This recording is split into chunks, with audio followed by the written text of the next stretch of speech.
PNB housing finance के number आ चुके हैं Q1 के 2025-26 के क्वार्टर वन के, और देखते हैं कि इनके रिजल्ट्स कैसे रहे हैं।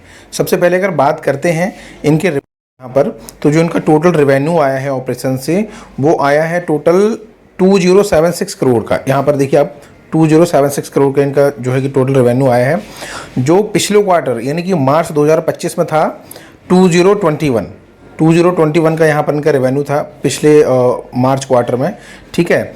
और अगर बात करते हैं ईयर ऑन ईयर यानी कि जून 2024 में इनका जो रेवेन्यू था वो टोटल 1823 था। तो ओवरऑल इनका जो इस बार रेवेन्यू आया है वो बढ़ कर के आया है, क्वार्टर ऑन क्वार्टर और ईयर ऑन ईयर दोनों तरीके से रेवेन्यू इनका बढ़ कर के आया है। अगर बात करते हैं इनकी अदर इनकम की, ये देखिए यहाँ पर अदर इनकम दिया हुआ है। ये अगर अदर इनकम की बात करते हैं तो जो इनका अदर इनकम इस बार आया है 5.76 करोड़ का आया है, 5.76 यानी कि 5,76,00,000 का, जो कि पिछले क्वार्टर में यानी कि मार्च 2025 के क्वार्टर में था 14.93, और ईयर ऑन ईयर इनका जो अदर इनकम थी वो 9 करोड़ के आसपास थी।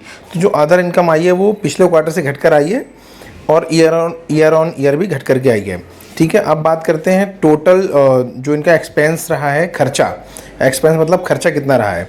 तो जो इन्होंने इस बार खर्चा किया है वो किया है एक्सपेंस, ठीक है। टोटल एक्सपेंस यहाँ पर दिया हुआ है, ये देखिए टोटल एक्सपेंस यहाँ पर दिया हुआ है। तो देख लेते हैं इनका टोटल एक्सपेंस कितना रहा है।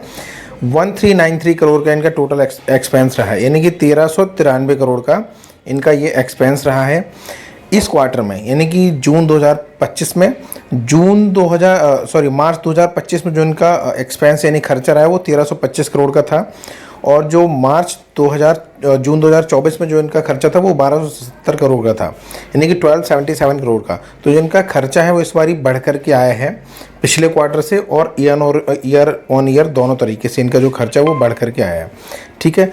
अब देख लेते हैं मेन चीज़ जो है टैक्स। टोटल जो टैक्स आया है नेट प्रॉफिट आफ्टर टैक्स, यानी कि टैक्स के बाद इनको टोटल कितना प्रॉफिट हुआ है वो देख लेते हैं यहाँ पर। तो अगर नेट प्रॉफिट की बात करते हैं तो 533 करोड़ का इस क्वार्टर में आया है जून 2025 में, जो पिछले क्वार्टर में था 550.38, जो अपना मार्च 2025 का क्वार्टर था। यहाँ पर देखिए ये जो मैंने अभी पहले बताया ये जून 2025 का क्वार्टर है, और ये है मार्च 2025 का क्वार्टर, ये वाला। इसके बाद जो यहाँ पर क्वार्टर वो है जून 2024 का, यानी एक साल पहले का, ठीक है। तो ये इनका जो टोटल प्रॉफिट है वो आया है यहाँ पर, नेट प्रॉफिट आफ्टर टैक्स ये रहा 533 करोड़ इस बारी आया है, पिछली बारी था 550। तो यानी पिछली बार से इस बारी इनका प्रॉफिट कम आया है, और 432 था इनका मार्च 2024 में, जून 2024 में, जो कि था 433 करोड़ का। तो जून 2024 से इनका प्रॉफिट इस बारी बढ़ करके आया है, लेकिन मार्च 2025 से प्रॉफिट घट करके आया है। तो ईयर ऑन ईयर बढ़ा है लेकिन क्वार्टर ऑन क्वार्टर घटा है इनका प्रॉफिट। तो ये इस तरीके के इसके रिजल्ट्स हैं पीएनबी के। बाकी अगर और भी रिजल्ट्स आगे आते हैं तो मैं वीडियो उनका अपलोड कर दूंगा। वीडियो अच्छा लगे तो लाइक कीजिए, share and comment. Thank you.